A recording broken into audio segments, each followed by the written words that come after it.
एक छावनी में जब सारे लोग मौर्य की लोकप्रियता के बारे में चर्चा कर रहे थे, तभी सेल्यूकस सभी को कड़े शब्दों में चेतावनी देता है और लियोनाइडस को सकाला के लड़के पर कड़ी नजर रखने को कहता है। दूसरी तरफ चंद्रगुप्त सभी भारतीय सैनिकों को व्रत रखने के लिए प्रेरित करता है। करवासा में धनानंद मृगनयनी के समक्ष सभी राजाओं से कर मुक्ति की घोषणा करता है, परंतु मृगनयनी के जाते ही अपने शब्द वापस ले उन्हें सख्ते में डाल देता है। चाणक्य के शब्दों से प्रेरित चंद्रगुप्त जब अपने कार्य को संपन्न करने जाता है, तभी लियोनाइडस वहां पहुंच चेतावनी देकर अपने कक्ष में चला जाता है, जहां चंद्रगुप्त उसकी हत्या कर देता है। उधर चाणक्य अलग अलग प्रांतों से आए सैनिकों को सिकंदर के विरुद्ध युद्ध के लिए प्रेरित करता है।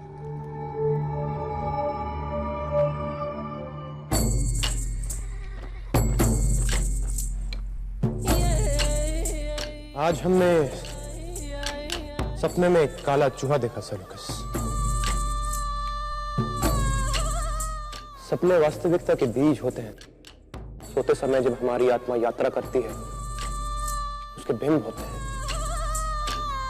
वो हमारे अवचेतन के प्रतीक होते हैं। और सोते समय चूहे का दिखना कोई अच्छा प्रतीक तो नहीं हो सकता सेल्यूकस।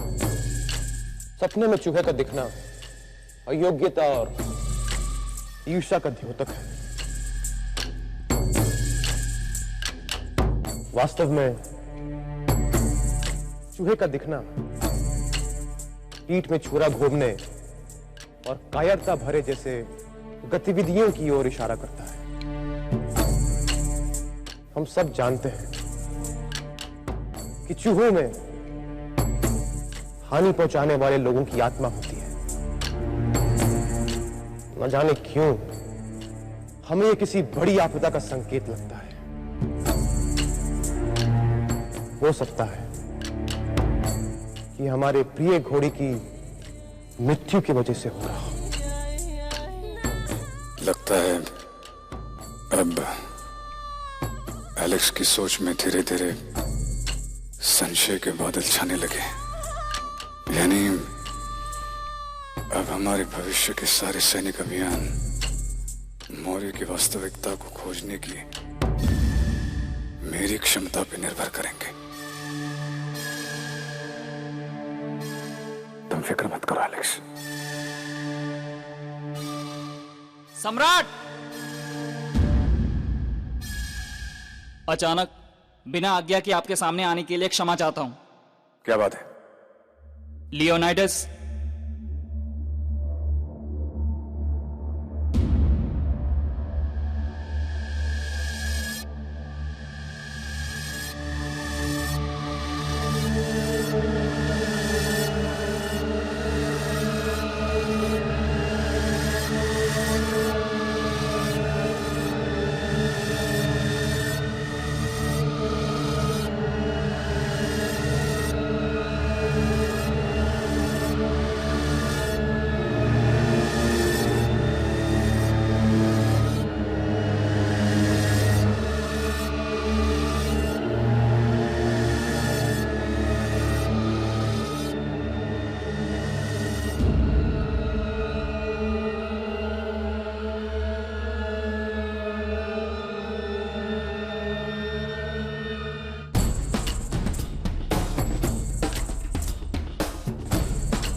क्या कर रही थी तुम्हारी सुरक्षा व्यवस्था जब इतना बड़ा जघन्य अपराध हो रहा था?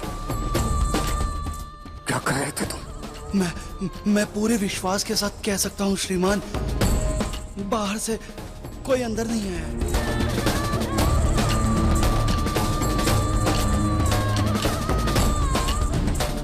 इसका मतलब ये काम किसी छावनी वाले का ही है और ये लियोनाइडस को सकाला वाले लड़के पे नजर रखने का आदेश देने के बाद हुआ है।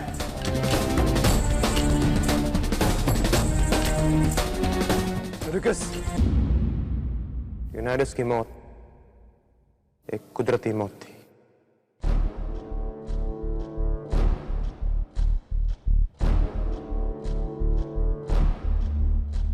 यही कहा जाए सबसे।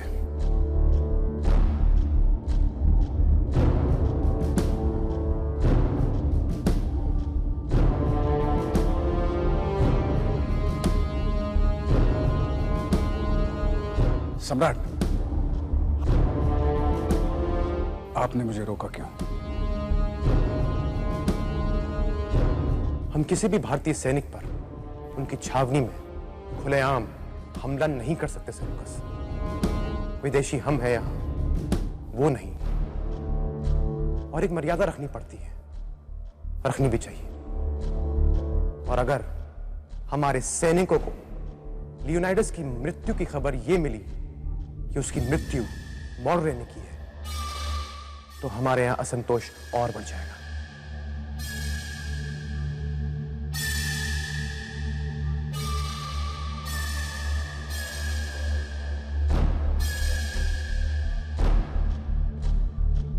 मेरे मित्र, मुझे नहीं पता कि इस धरती के देवता हमें सजा दे रहे हैं या ये कोई इंसानी किया धरा है। मुझे बस सच जानना है। जो भी हो, जितनी जल्दी हो सके पता लगाओ। अब इस अभियान का भविष्य तुम कितनी जल्दी सच्चाई का पता लगा सकते हो, इस पर निर्भर करेगा।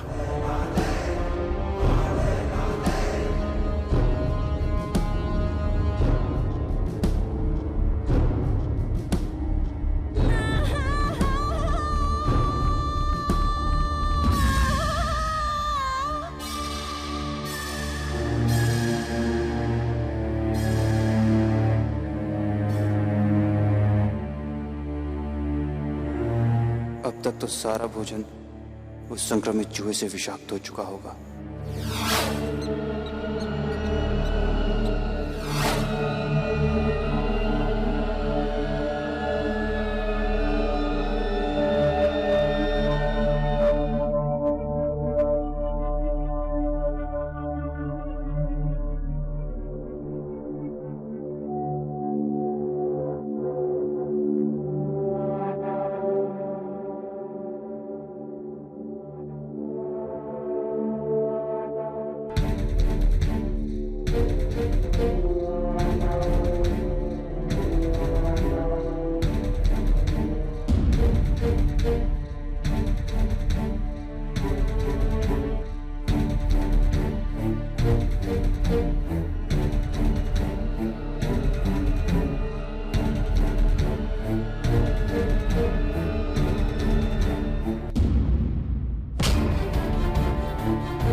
धृष्टता के लिए क्षमा चाहता हूं बंधु।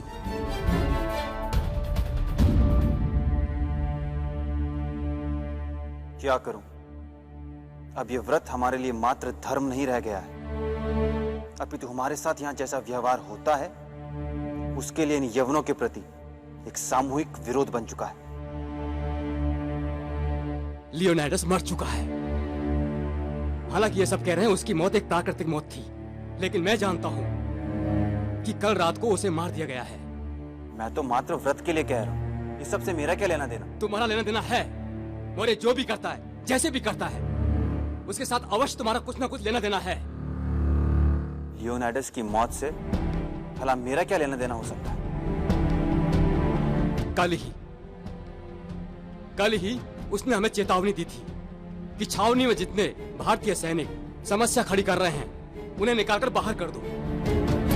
और उसने यह भी कहा था कि वो तुम पर भी कड़ी दृष्टि रख रहा है। और उसके बाद वो मर जाता है या मार दिया जाता है। कल रात तुम कहां थे? जो हमारे लिए पग पग पर समस्याएं पैदा करता है, अगर वो अपने आप मारा जाता है तो मेरी समझ में नहीं आ रहा है हम ये बातें कर ही क्यों रहे हैं। हम ये सब बातें इसलिए कर रहे हैं क्योंकि लियोनाइडस की मृत्यु खुलेआम चेतावनी है सिकंदर को, जिसका फल शीघ्र ही हम सब भारतीय सैनिकों को मिल जाएगा। सेल्यूकस बार बार हमें सताएगा, परेशान करेगा। मैं नहीं जानता तुम्हारा मौर्य के साथ क्या संबंध है। मैं सिर्फ इतना चाहता हूं कि तुम छावनी को चुपचाप छोड़कर चले जाओ, ताकि मैं और मेरे साथी चैन से जी सकें। ये यवन मालिक है हमारे, इन्हीं की कृपा से मैं एक दिन घर वापस जीवित लौट सकता हूं। तुम्हारा व्रत रखना मुझे घर नहीं भेज पाएगा। और याद है ना तुम्हारे कारण क्या हुआ था उग्रदत्त के साथ?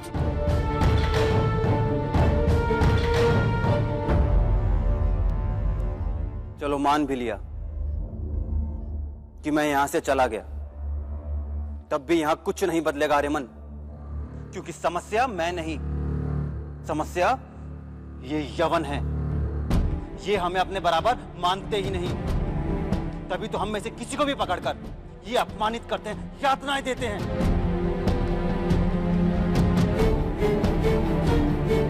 नहीं करते ऐसा? बोलो, उत्तर दो आर्यमन, नहीं करते ये लोग ऐसा?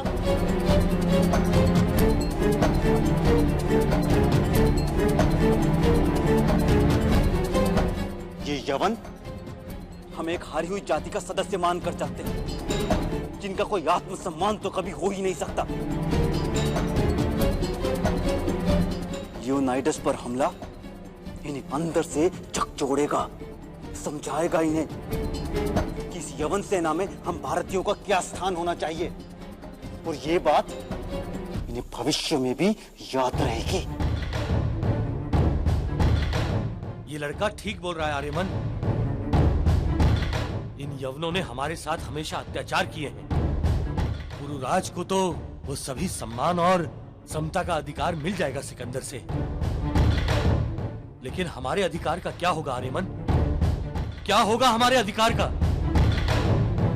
यदि हमारा ये व्रत एक सामूहिक विरोध है, तो इसका अर्थ ये हुआ कि चंद्रगुप्त हमसे विद्रोह की बात कर रहा है।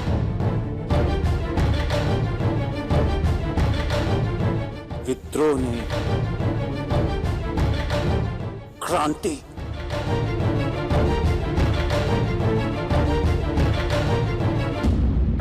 हमें इन यवनों को बताना होगा कि एक ही सेना में रहते हुए हम इनसे अलग नहीं हैं, हम भी इनके जैसे, इनके बराबर हैं। अपने ही देश में हमें निम्न स्तर का समझने की भूल ये ना ही करें तो बेहतर है।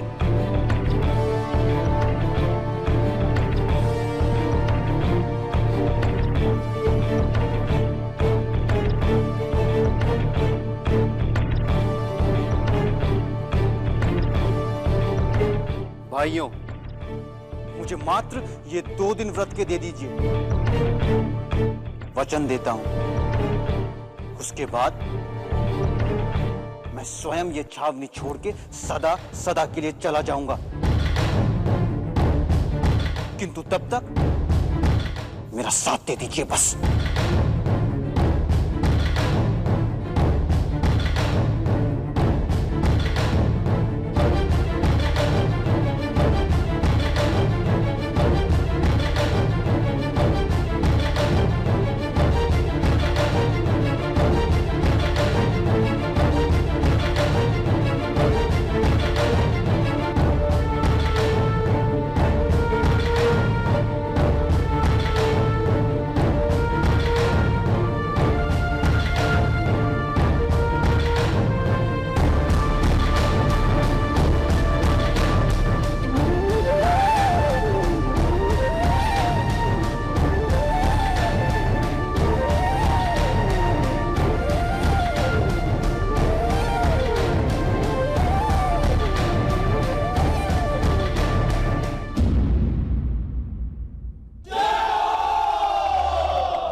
सभी भारतीय सैनिकों ने खाना खाने से मना कर दिया है, क्योंकि वे कह रहे हैं कि आने वाले 2 दिन वे उपवास रखेंगे, और इन सब के लिए वो सकाला वाला लड़का उन्हें मना रहा है।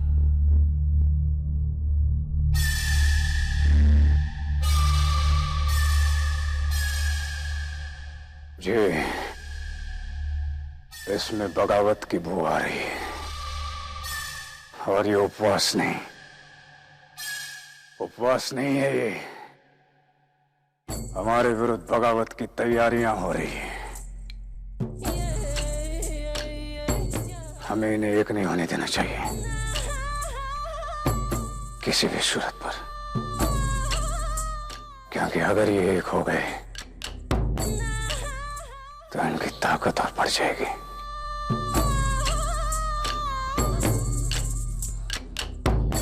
सारे ग्रीक सैनिकों से भारतीय सैनिकों की छावनी को घेरने के लिए कह दो। हमें उनका उपवास तोड़ना है, उन्हें उपवास करने से रोकना है। और ये कोई मामूली बात नहीं है, कोई बहुत बड़े संकट का संकेत दिखाई दे रहा है मुझे। षड्यंत्र रचा जा रहा है हमारे विरुद्ध। सारे भारतीय सैनिकों को घेरे में ले लो फौरन।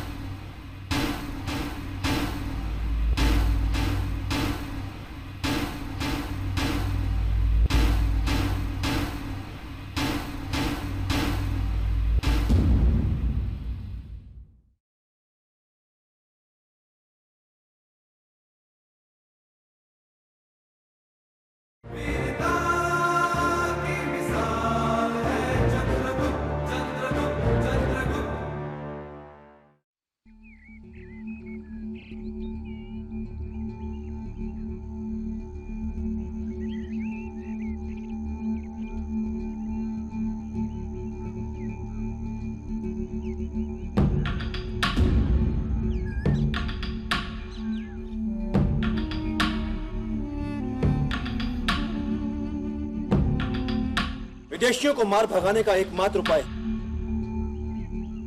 हमें एकजुट होना पड़े, नहीं तो हमें मुंह की खानी पड़ सकती है। यदि आप सब एकजुट हो जाएं, तो यह कार्य असंभव नहीं है। इस अभियान में आप मेरे साथ हैं।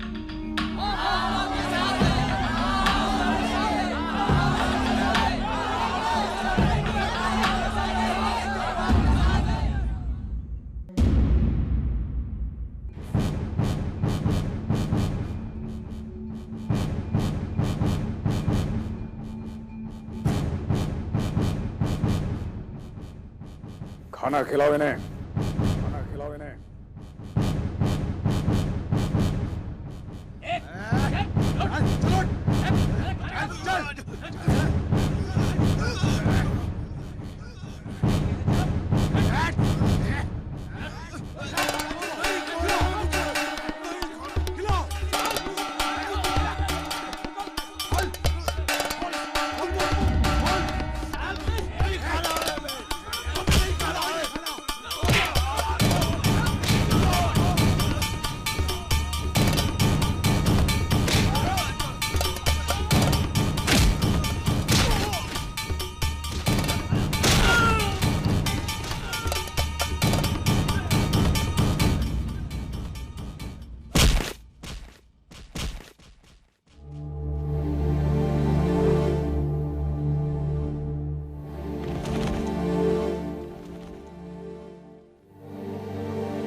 कैसे नहीं खाता मैं देखता हूँ।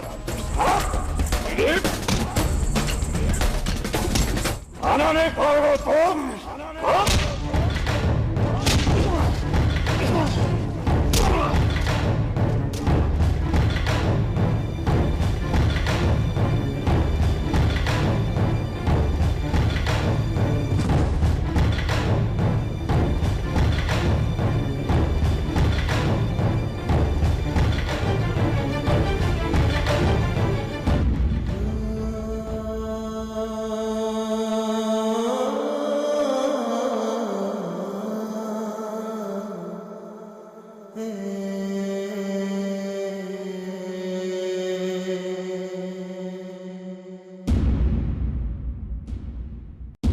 मुझे प्रसन्नता है कि राजा के पराजित होने के बाद,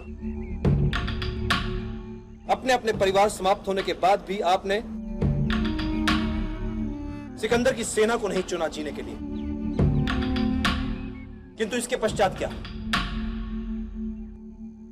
अखंड भारत का निर्माण करना है,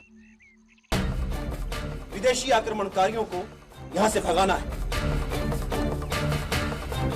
उसके लिए हम सबको एकजुट होना पड़ेगा। एक सेना का निर्माण और करना पड़ेगा, इस सेना का नेतृत्व सिंहासन करेंगे। मैं चाहता हूं कि आप अपनी अपनी तलवार मैदान से बाहर निकालें और युद्ध क्षेत्र में आने के लिए फिर से तैयार हो जाएं।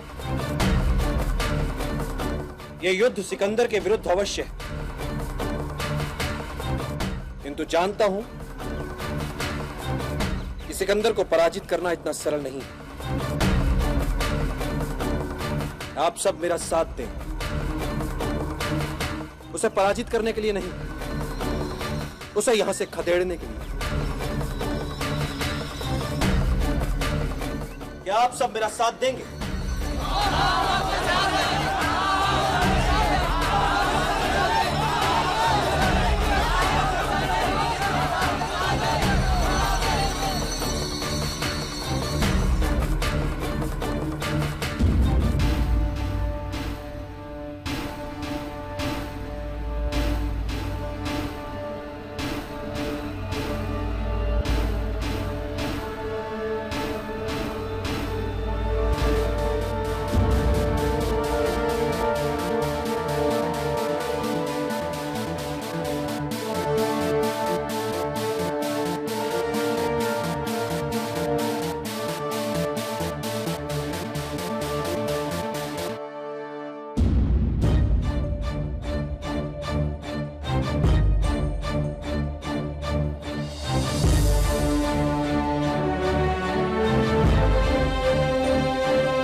यहां कोई चोर है, कोई डाकू तो कोई लुटेरा है। तो किसी ने हत्याएं की जिसके लिए आप यहां सजा काट रहे हैं। यदि आप चाहते हैं तो मैं आपकी सहायता कर सकता हूं, किंतु उसके लिए आप सबको मुझे एक वचन देना होगा कि अब आप जो कुछ करेंगे मेरे देश भारत के लिए करेंगे, अखंड भारत के लिए करेंगे।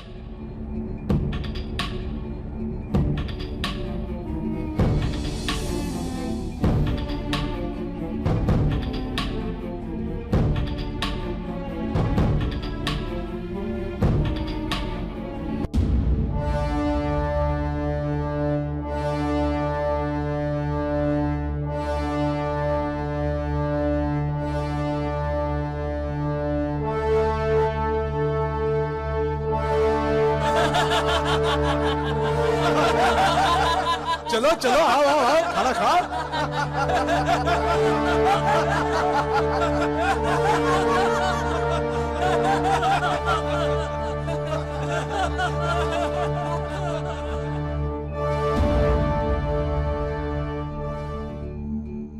अब आप लौट सकते हैं इंद्रदत्त।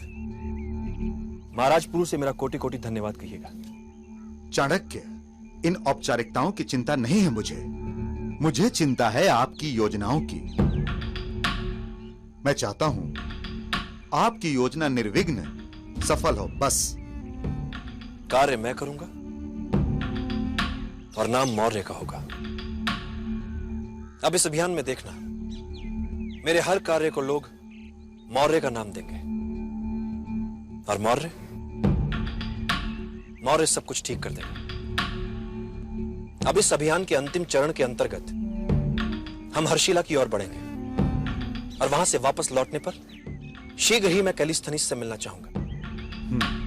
जो आज्ञा।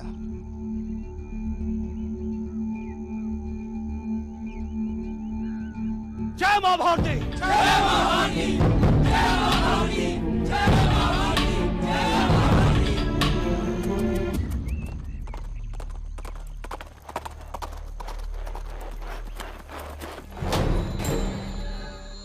सकाला और कंबोज के बाद चाणक्य अब हर्षला की ओर बढ़ रहा है। हम उसको मार्ग में ही पकड़ सकते हैं। महाराज धनानंद जब चाहे तब इन छोटे छोटे पर्वतीय राज्यों के मत को अपने अनुकूल बना सके, इसीलिए मगध से हर्षला को गुप्त अनुदान जाता है। हर्षला, इस बार मैं चाणक्य को बचने का अवसर नहीं दूंगा। हम उसे हर्षला में ही बंदी बनाएंगे, बंदी।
मृगनयनी, तुमने हमारे साथ पाटलिपुत्र चलने का निर्णय लेकर हमें आत्मविभोर कर दिया है।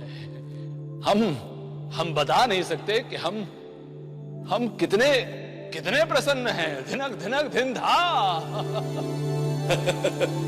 हमने ये निर्णय अपने परिवार के और अपने राष्ट्र के हित के लिए लिया है।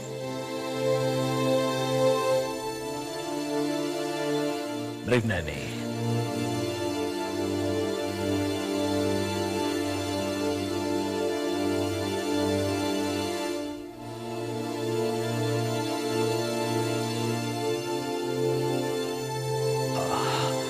क्षमा करें प्रिय। नहीं, राजकुमारी, प्रसन्नता के अनिरेक में हम अपनी सीमा लांघ गए। अच्छा निर्णय है आपका। इससे करवासा को लाभ होगा, बहुत लाभ होगा।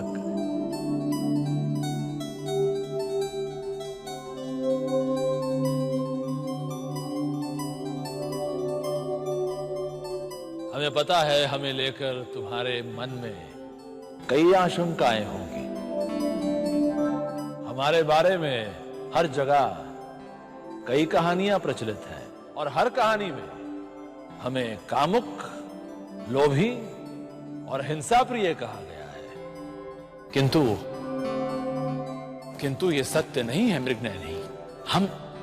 हम ऐसे नहीं हैं। हमारे हृदय में भी भावनाएं हैं।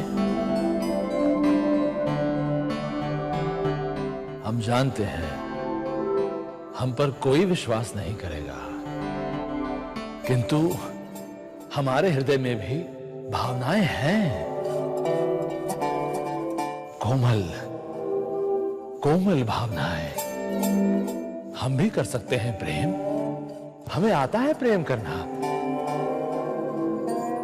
अभी तक किसी को किया नहीं है तो क्या? हम जानते हैं प्रेम क्या होता है।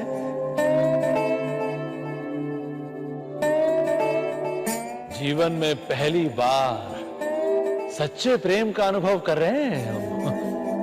अनुभव क्या कर रहे हैं, हम तो भीग रहे हैं प्रेम में, सर से पांव तक।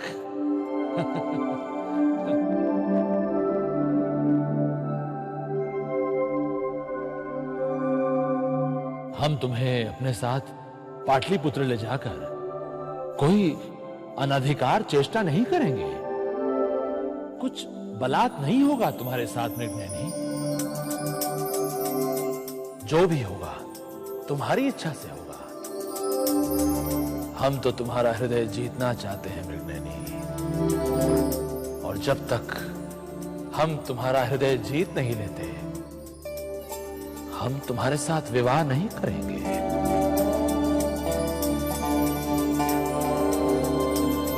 हम तुम्हें वचन देते हैं मृगनयनी, जब तक तुम स्वयं अपनी इच्छा से हमारे साथ विवाह करने का निर्णय नहीं लेती, तब तक हम तुम्हें छुएंगे तक नहीं। बस अपने प्रेम को तुम्हारे मन तक पहुंचाने की चेष्टा करते रहेंगे, करते रहेंगे।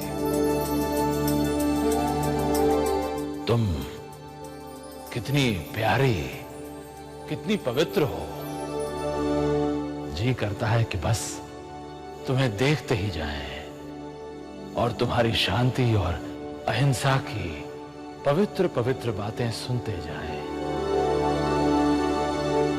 जब हम तुम्हारे साथ होते हैं तो हमें ये दुनिया कितनी अच्छी, कितनी सच्ची लगने लगती है, और हमें ऐसा लगता है कि हमारे अंदर कुछ अच्छा हो रहा है। हम नहीं रहते, कोई और हो जाते हैं। तिरकिट धा। और तुम प्रेम की चिंता मत करना। अरे प्रेम का क्या है, जब स्त्री और पुरुष साथ रहने लगते हैं तो धीरे धीरे प्रेम हो ही जाता है, तुम देखना। और हम तो तुम्हें इतना प्रेम करेंगे कि जब तुम अपनी आंखें बंद भी कर लोगी तो तुम्हें हम ही दिखाई देंगे। सच।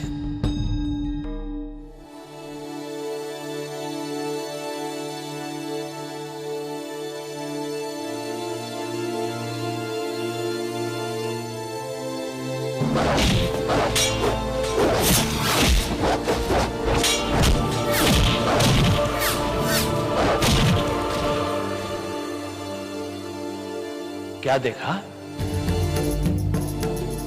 आंखें बंद करके तुम्हें क्या दिखाई दिया?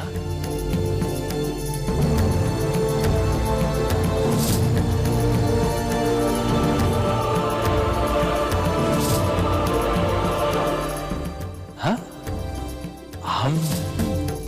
हम दिखाई दिए ना तुम्हें? हाँ? बोलो। हमें पता था, हमें पता था मृगनयनी। अरे यही तो प्रेम है, दिव्य प्रेम है ये, तिकड़धा।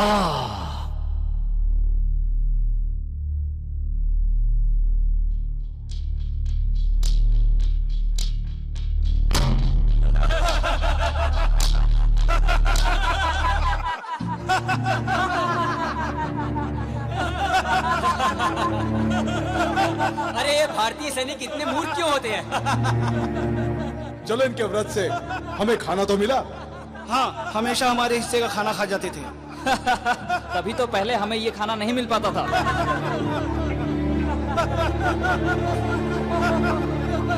बस, इससे आगे एक शब्द भी नहीं सुनूंगा मैं। उग्रदत्त, क्यों व्यर्थ में इनके मुंह लगते हो? जो जैसा करेगा वैसा भुगतेगा। इस धरती पे आके इस धरती के धर्म को जो नहीं मानेगा वो काल के गाल में जाएगा।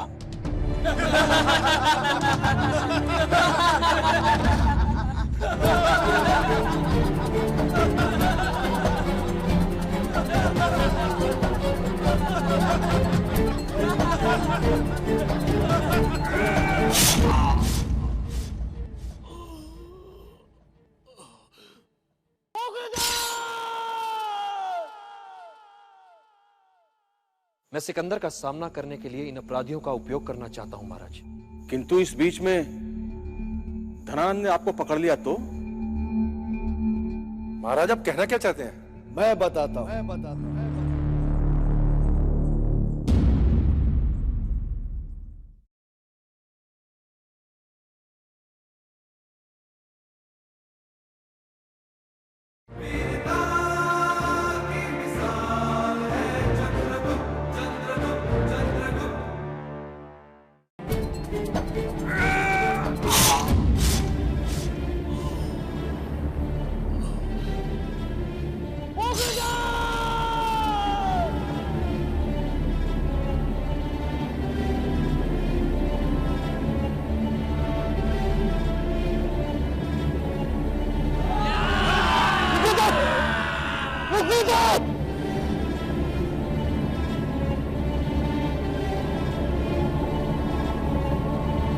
अपने साथी सैनिक पर हमला करने की हिम्मत कैसे हुई तुम्हारी? नहीं, मैंने कोई हमला नहीं किया है। मेरी तलवार आत्मरक्षा के लिए उठी थी। सेल्यूकस ने हमें साफ साफ कह रखा है, हम तुम लोगों के साथ जो चाहे वो करें। इसलिए हमारे मुंह मत लगना। और हाँ, व्रत कर रहे हो ना, चुपचाप करो, वरना काट कर रख देंगे। चुप! ये सब बातें बाद में भी हो सकती है। पहले जाकर पानी लाओ इसके लिए कोई। जाओ! उग्रदत्त, उग्रदत्त, पानी लाओ जल्दी।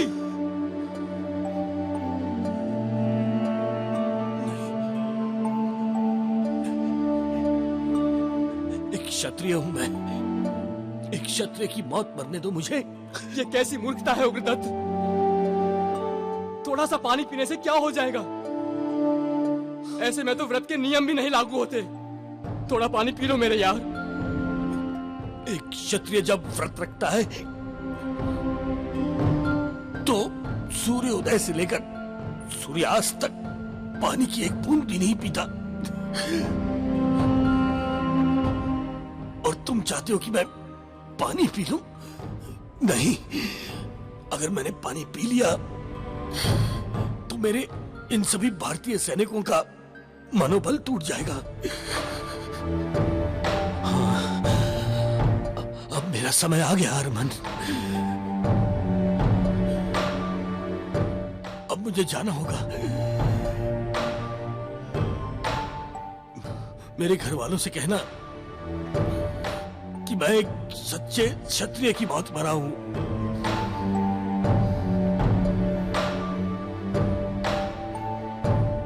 चंद्रगुप्त, हाँ, एक सच्चे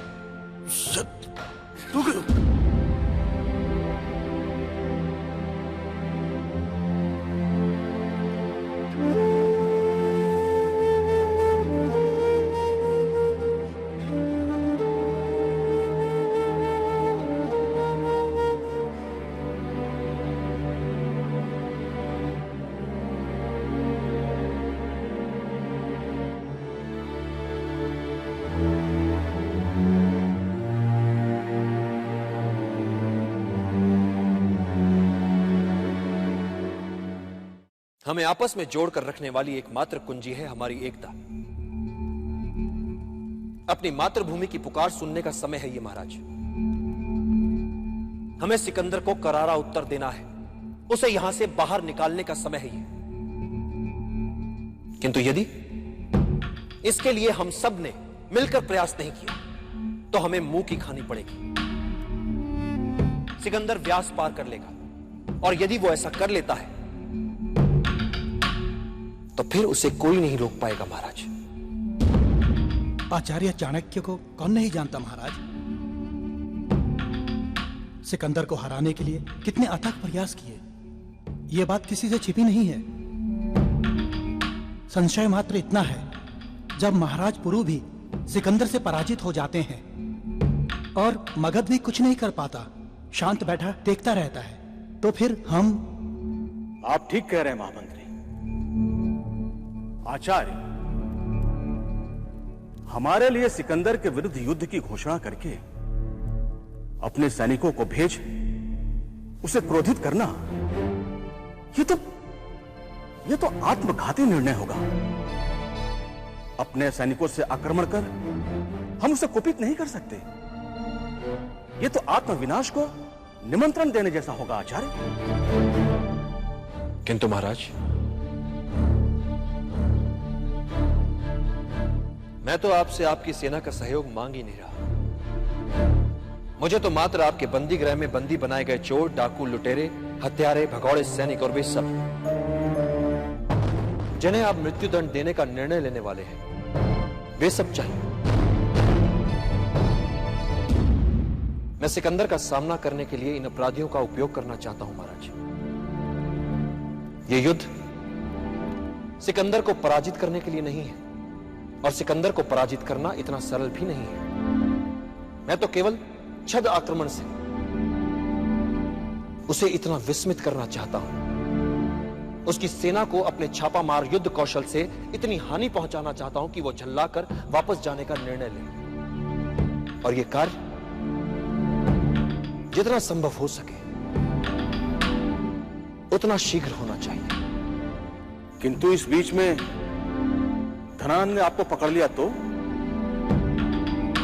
महाराज, आप कहना क्या चाहते हैं? मैं बताता हूं।